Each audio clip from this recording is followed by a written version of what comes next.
جو نہیں تیرا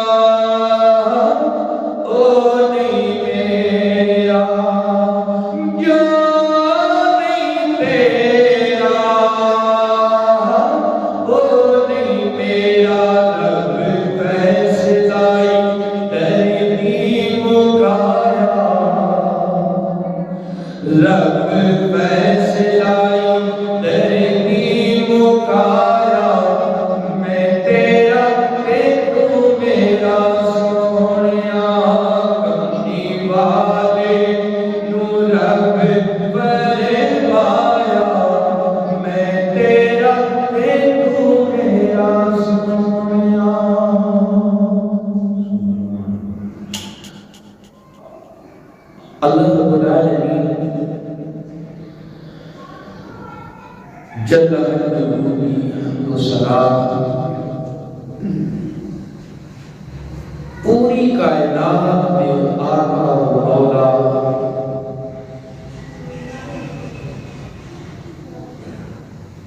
احمد مجتبی جناب محمد مصطفیٰ علیہ تحیۃ السلام بارگاہ عالیہ ہدیہ نذرانہ درود و سلام عرض کرنے بعد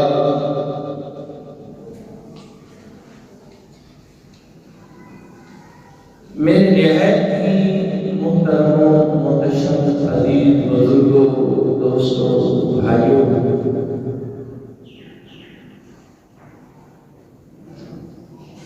آج کے اس جمعہ المبارک کے اندر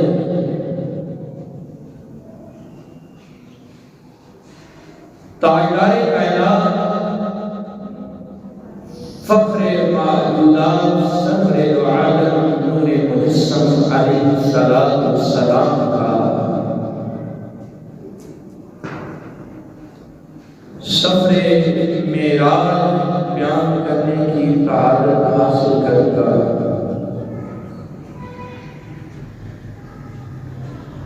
دعا ہے خالق کائنات مالک کائنات حق بیان کرنے کی، حق کو سننے کی اور اس پہ عمل کرنے کی توفیق عطا فرمائے۔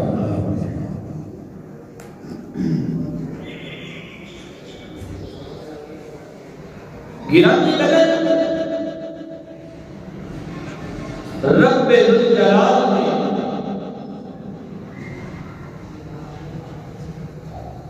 اپنے حبیب مکرم علیہ السلام کو معجزہ بنا کر دیا۔ حضور علیہ السلام کو معجزہ کہتے ہیں کمال کو۔ کمال وہ ہوتا ہے جس کو عقل تسلیم ہے، جہاں عقل بھی تنگ ہو جائے۔ تو یہ حضور علیہ السلام کا یہ عظیم معجزہ، اس کو معجزہ معراج کہتے ہیں۔ کیا کہتے ہیں؟ معجزہ معراج۔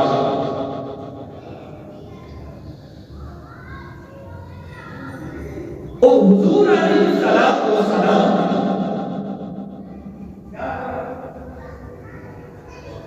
اس بات کا دعویٰ نہیں کیا کہ میں نے معراج کیا۔ حضور نے دعویٰ نہیں فرمایا، دعویٰ کس نے کیا؟ دعویٰ کرنے والی ذات ہے تو وہ ذات ہے جو بے عیب اور سمیع اور بصیر اور علی کل شیء قدیر ذات ہے۔ سفر معراج کو بیان کرنے سے پہلے رب ذوالجلال نے فرمایا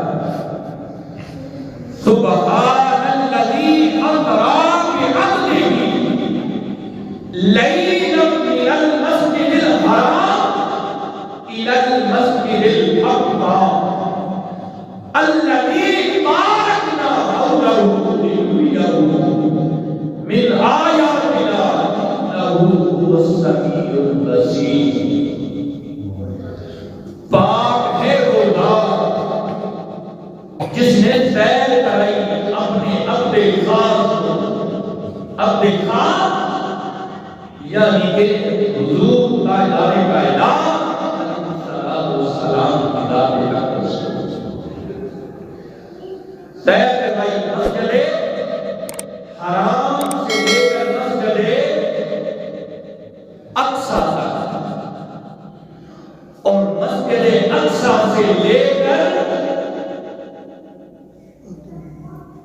عرش معلی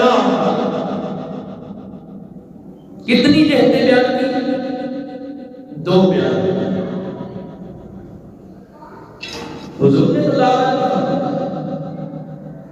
لیکن حضور علیہ السلام کے سفر معراج کے اندر بھی ایک طلاق ہے۔ اگر حضور کے سفر معراج کا مہینہ دیکھا جائے تو مہینے کے اندر بھی علماء کا اختلاف ہے۔ اگر تاریخ کو دیکھا جائے تو تاریخ کے اندر بھی اختلاف ہے۔ اگر دن کو دیکھا جائے تو دن کے اندر بھی اختلاف ہے۔ لیکن کسی نے کہا کہ حضور علیہ السلام معراج جمعہ کی رات کو ہوا، کسی نے کہا ہفتہ کی رات کو ہوا، کسی نے کہا پیر کی رات کو ہوا، کسی نے لکھا کہ 17 ربیع الاول کو ہوا حضور کو معراج، کسی نے 27 رمضان المبارک کا لکھا، کسی نے 27 ربیع الثانی کا لکھ دیا، اور کسی نے 27 رجب کا لکھ دیا۔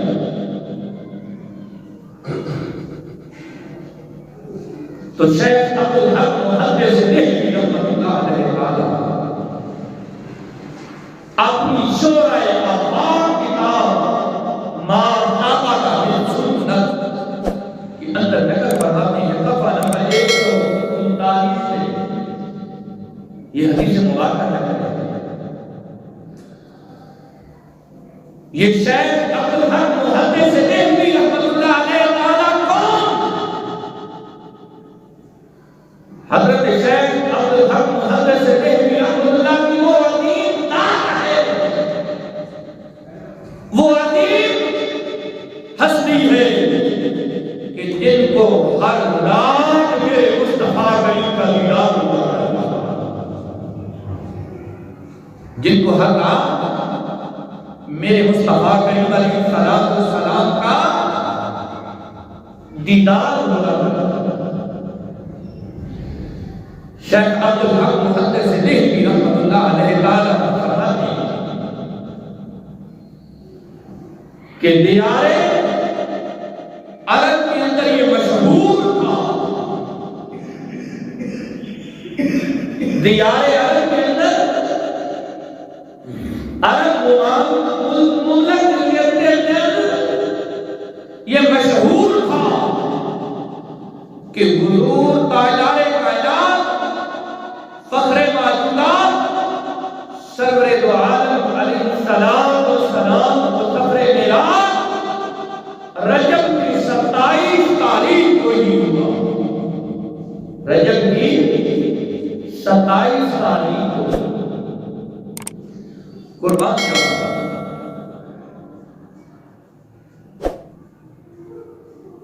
مسجد حرام مکہ المعظمہ، کسی نے لکھا کہ حضور علیہ السلام اپنے گھر میں جلوہ افروز تھے تو وہاں سے معراج ہوا۔ کسی نے لکھا کہ حضور علیہ السلام حدیم میں تھے تو جہاں سے حضور کو معراج ہوا۔ تو کسی نے لکھا آپ ام ہانی کے گھر میں جلوہ افروز تھے، عشاء کی نماز ادا فرما لی تھی، دل میں یاد خدا تھا اور زبان پہ ذکر امت مصطفیٰ کا تھا، اور حضور آرام فرما رہے تھے تو جبریل امین علیہ السلام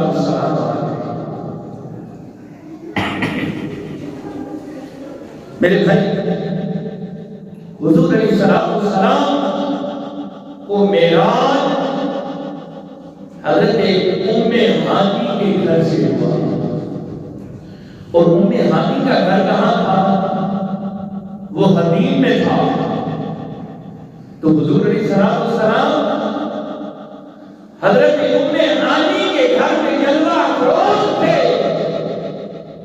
حضور آرام فرما رہے تھے، تو رب الجلال نے، مالک ارض و سما نے حضرت ابراہیم علیہ السلام کی چھاپ فرمایا، اے جبریل، آج میرے پیارے حبیب علیہ السلام کو میرے پاس لے آیا، میں اس کے دیدار کا سفر معراج کے اندر بہت علماء کی حکمتیں بیان کی ہیں۔ حضور علیہ السلام کو ایک معراج نہیں، حضور علیہ السلام کو ایک معراج نہیں، علماء فرماتے ہیں، محدثین فرماتے ہیں کہ دہرا کے بابا حسین کے نانا علیہ السلام کو 34 مرتبہ معراج ہوا ہے۔ کتنی مرتبہ؟ 34 مرتبہ۔ یہ روحانی طور پہ تھا، یہ روحانی طور پہ تھا، اور ایک مرتبہ جو آپ کو معراج ہوا یہ جسمانی طور پہ ہوا، اور جس کی دلالت رب ذوالجلال کی لا ریب کتاب فرما رہی ہے، اور رب ذوالجلال خود ایک بات پہ دعویٰ فرما رہا ہے کہ وہ پاک ہے ذات جس نے اپنے عمل خاص کو مسجد حرام سے لے کر مسجد اقصی تک، اور مسجد اقصی سے لے کر سدرۃ المنتہی سے آگے عرش معلی تک کا جو سیر کروایا ہے، وہ کون ذات ہے؟ وہ ذات ہے، وہ سبحان کی ذات ہے۔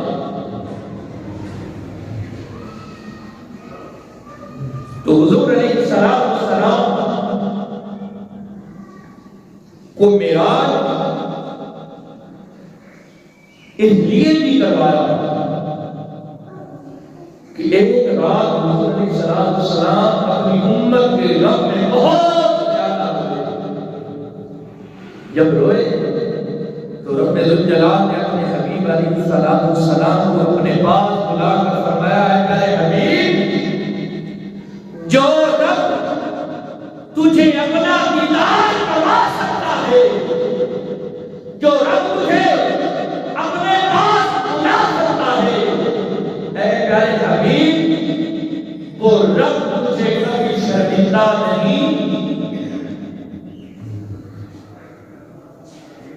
شرمندہ نہیں ہونے دے گا آپ کی امت کے غم کی وجہ سے۔ تو گرامی حضرت، حضور تاجدار کائنات علیہ السلام کو رب ذوالجلال نے اپنا حبیب فرمایا۔ حبیب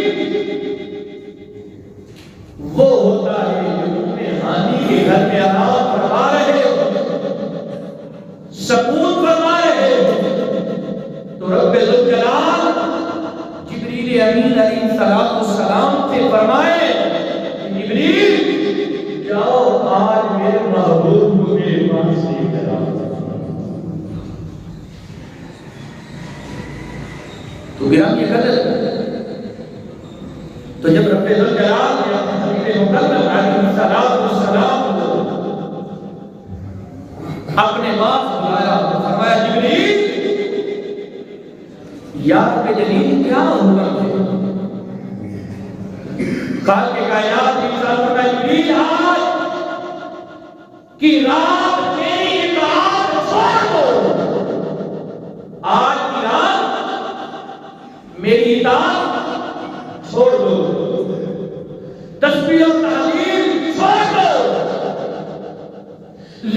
خبردار چھوڑ دو، اپنے آپ کو مزین کر لو، اپنے آپ کو سنوار لو، اپنے آپ کو سجا لو۔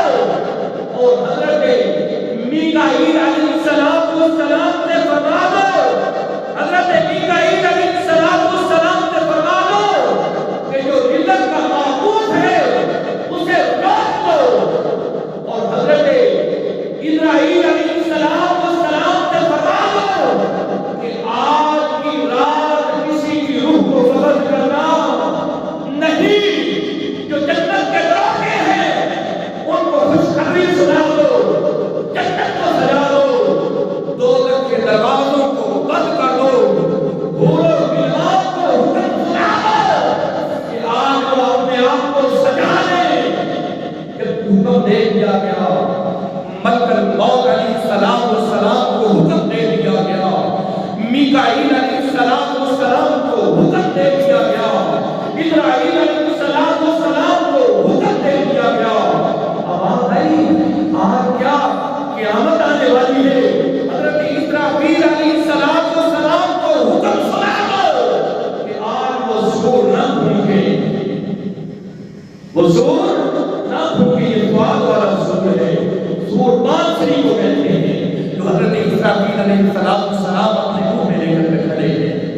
فرمایا اسرافیل کو حکم سنا دو، آج وہ زور نہ بھونکے۔ اور حضرت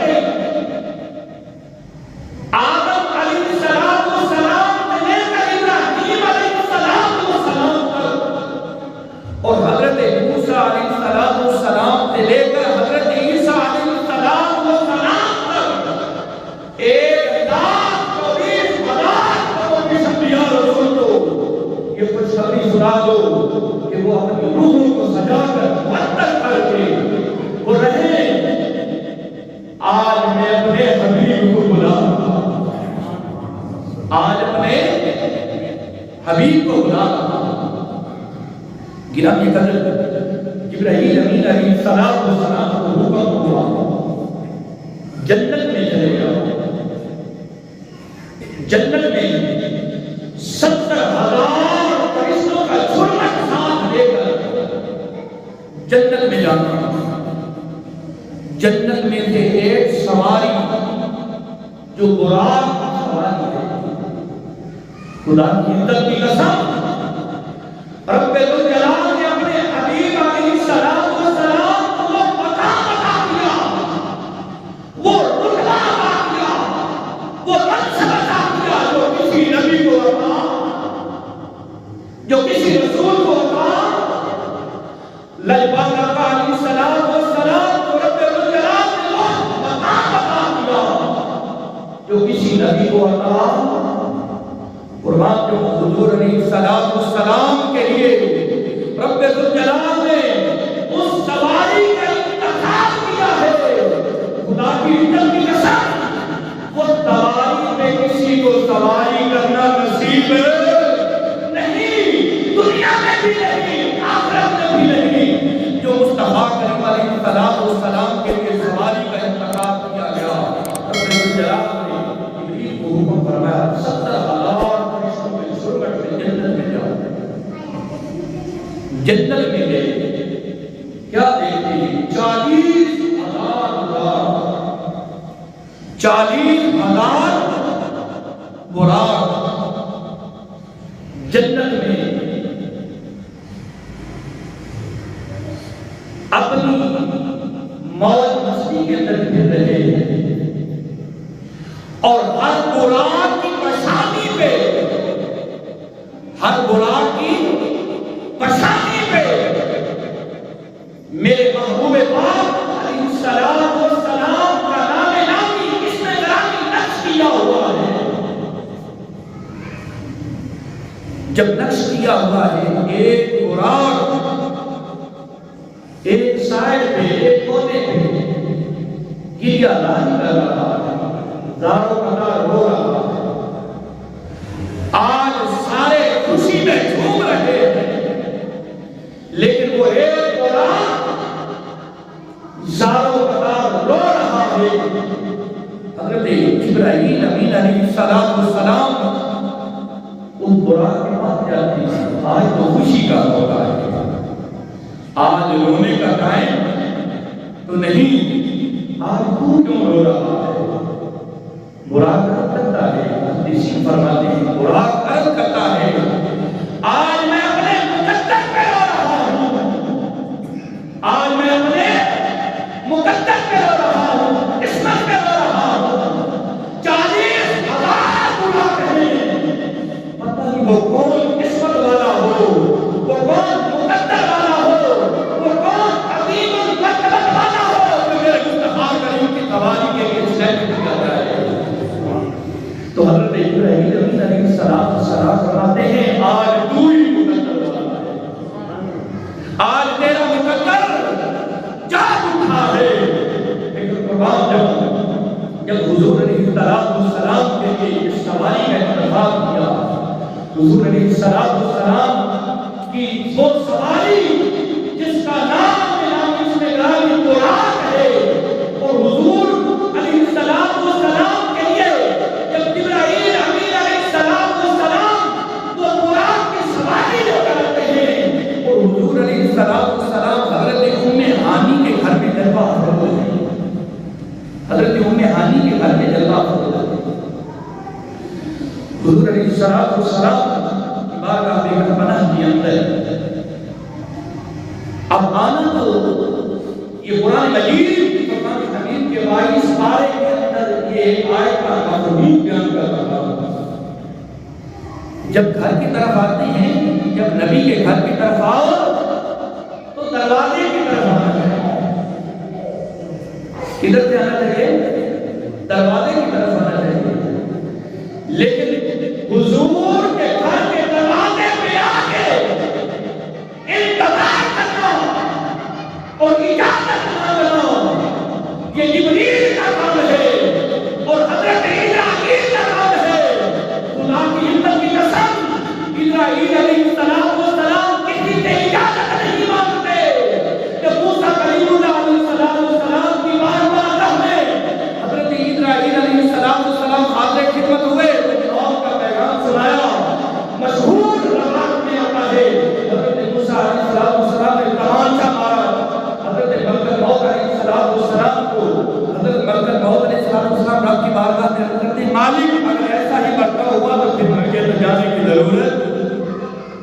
تو محدثین نے یہاں پہ ایک نکتہ بیان کیا ہے، حضرت موسیٰ علیہ السلام کا حضرت اسرائیل علیہ السلام کو جو تمانچہ مارنا تھا وہ محبت مصطفیٰ اور عدل مصطفیٰ علیہ السلام کی ایک سند میں سامنے رکھنا تھی۔ فرمایا میں تو کلیم ہوں، کلیم وہ ہوتا ہے جو 40 روز کی عبادت کرنے کے بعد مقام قرآن میں جائے تو پھر آواز آئے لن ترانی، تو حبیب وہ ہوتا ہے جو ام ہانی کے گھر میں آرام فرما رہا ہو، رب اسے خود بلا کے۔ محدثین نے کتنی کہتے جانتے ہیں، 34 کہتے جانتے ہیں۔ قرآن جو یہ تو میرے مصطفیٰ کریم کا کلام ہے، امام الاولیاء،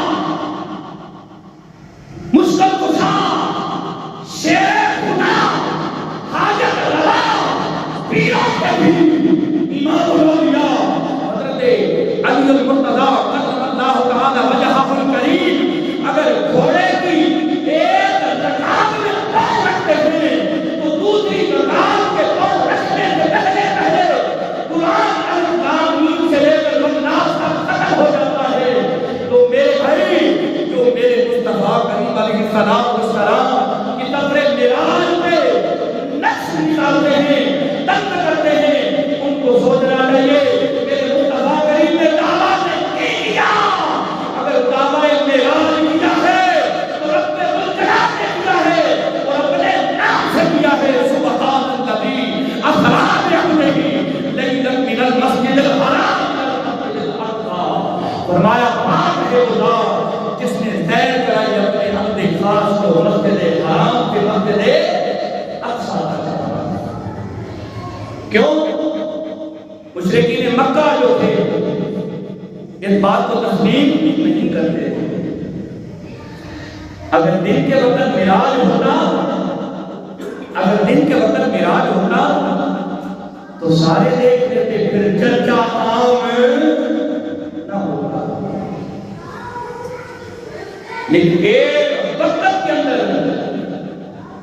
دو چاند جو تھے وہ اکٹھے کرنا بھی محال تھا۔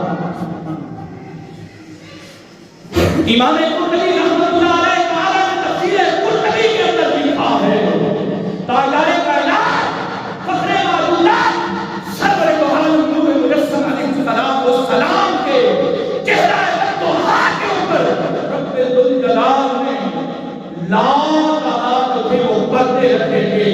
اگر وہ پردے نہ ہوتے تو خدا کی عزت کی قسم سورج بھی لے مصطفیٰ کے سامنے نہ ہو جاتا۔ سورج کو خیرات ملتی ہے تو رخ مصطفیٰ کا صدقہ ملتی ہے، اگر چاند کو روشنی ملتی ہے تو مصطفیٰ کا صدقہ۔ قرآن جو یہودی بھی مانتے نہیں تھے حضور کو، کیوں؟ مسجد حرام سے مکہ معظمہ سے مسجد حرام تک کا سفر جو ہے وہ 1 مہینے کی مسافت ہے۔ کتنی مسافت ہے؟ 1 مہینے کی مسافت ہے۔ اقصیٰ کے ہم ویسے بھی دور کے جو دور کی جگہ، مسجد حرام سے مسجد اقصیٰ، مسجد اقصیٰ وہ مسجد اقصیٰ ہے جو پہلے انبیاء کا قبلہ تھا، جس طرح وہ سمت کر کے نماز ادا کیا کرتے تھے۔ اور حضور علیہ السلام کا بھی ابتدا کے اندر مسجد اقصیٰ ہی قبلہ تھا، لیکن بعد کے اندر اس کو مستقبل کر دیا گیا۔ لیکن قربان جاؤں، جب کفار مشرکین مکہ کے بعد یہ بات عام ہوئی، حضور علیہ السلام جب معراج کر کے واپس کر کے آئے، اب یہ بات تھی باتوں کو بتانی تھی، حضور نے کسی کے اندر نہیں بتایا۔ کیوں نہیں بتایا؟ کہ جو معجزہ معراج کی تصدیق کرے گا وہ صدیق کہلائے گا۔ سچا کا بہی اولئک هم المتقون، جو حق لے کر آئے ہیں ان کی تصدیق کرنے والے وہ کون کہلائیں گے؟ وہ صدیق کہلائیں گے۔ جو سفر معراج کا انکار کریں گے وہ کیا کریں گے؟ صدیق۔ وہ کافر کہلائیں گے۔ ابو جہل وہ ہمیشہ کے لیے جہالت کا باپ بن گیا۔ خدا کی عزت کی قسم، جب حضور علیہ السلام معراج کر کے واپس پلٹے تو مشرکین مکہ کی ایک جماعت صدیق اکبر کی بارگاہ میں آتے ہیں۔ صدیق اکبر، یہ بات ہے کوئی آدمی ایسا ہے جو مسجد حرم مکہ سے مسجد اقصیٰ تک جائے اور مسجد اقصیٰ سے مکان تک جائے؟ تو صدیق اکبر رضی اللہ تعالیٰ نے فرمایا یہ بات کتنی ہے؟ یہ بات کتنی ہے؟ تو کفار مشرکین مکہ نے کہا اے صدیق، ایسی باتیں کرتا ہے تو تیرا آقا ہو بابا ہو ملکہ ہی کرتا ہے اور کون کرتا ہے؟ تو صدیق اکبر نے فرمایا جس کا نام ابو بکر تھا، خدا کی عزت کی قسم، جب صدیق اکبر کے سامنے یہ نام دیا گیا، یہ بات کا تذکرہ کیا گیا حضور کے معراج کا، تو حضرت ابو بکر صدیق نے فرمایا اگر میرے محبوب نے دعویٰ کیا ہے تو یہ سچ ہے، یہ جھوٹ ہو سکتا؟ رب ذوالجلال نے اسی وقت فرمایا تو سچ کا کبھی بھی اولئک هم المتقون۔ ابو بکر کو اگر صدیق کا یہ لقب ملا ہے تو مصطفیٰ کے معراج کی تصدیق کرنے پہ ملا ہے۔ حضور کو یہ لقب ملا ہے، صدیق اکبر کو یہ لقب ملا ہے، تو حضور کی معراج کی تصدیق کرنے پہ صدیق کا لقب ملا ہے۔ اور مسجد اقصیٰ وہ مسجد اقصیٰ ہے الذی بارکنا حولہ، جس کے اردا گردا رب ذوالجلال نے برکتیں رکھی ہیں۔ یہ مسجد اقصی کون سی مسجد ہے؟ اب برکتیں جو ہے وہ بتائیں، مسجد کے اندر ہے یا مسجد کے جہاں واش روم ہے، ٹوٹیاں ہیں، یا گلی ہے، بازار ہے، اردا گردا کا مسجد کی برکتیں ہیں؟ کیا مسجد کے اندر برکتیں ہیں یا گلی یا بازار کے اندر بھی برکتیں ہیں جو مسجد کے اندر برکتیں ہیں؟ بتاؤ، گلی کے اندر بھی تو وہی برکتیں ہیں جو مسجد کے اندر ہیں؟ نہیں، برکتیں کدھر ہیں مسجد کے؟ مسجد اقصی وہ ہے الذی بارکنا حولہ لنرینہ، مسجد اقصی وہ ہے جس کے اردا گردا رب ذوالجلال نے برکتیں رکھی ہیں۔ کیا برکتیں رکھی ہیں؟ اس لیے برکتیں ہیں وہاں انبیاء کی قبریں ہیں، جہاں انبیاء کی قبریں ہوتی ہیں وہاں رب کی برکتیں ہوا کرتی ہیں۔ آج کوئی قبروں پہ نام آنے یہ اس کا کمرہ ہے، لیکن رب کا قرآن اس بات پہ دلالت کر رہا ہے کہ جہاں اللہ کی برگزیدہ بندوں کی قبریں ہوتی ہیں وہاں رب کی رحمتیں اور برکتیں ہوا کرتی ہیں۔ جب حضور علیہ السلام سے کفار مشرکین مکہ نے سوال کیا، اگر آپ معراج کر کے آئے ہیں تو مسجد اقصی کی تو وہ نشانیاں جانتے تھے، مسجد اقصی کی تو وہ نشانیاں جانتے تھے، تو جب وہ سفر بھی ایک رات کا تو سفر، ایک رات کا سفر تو نہیں تھا،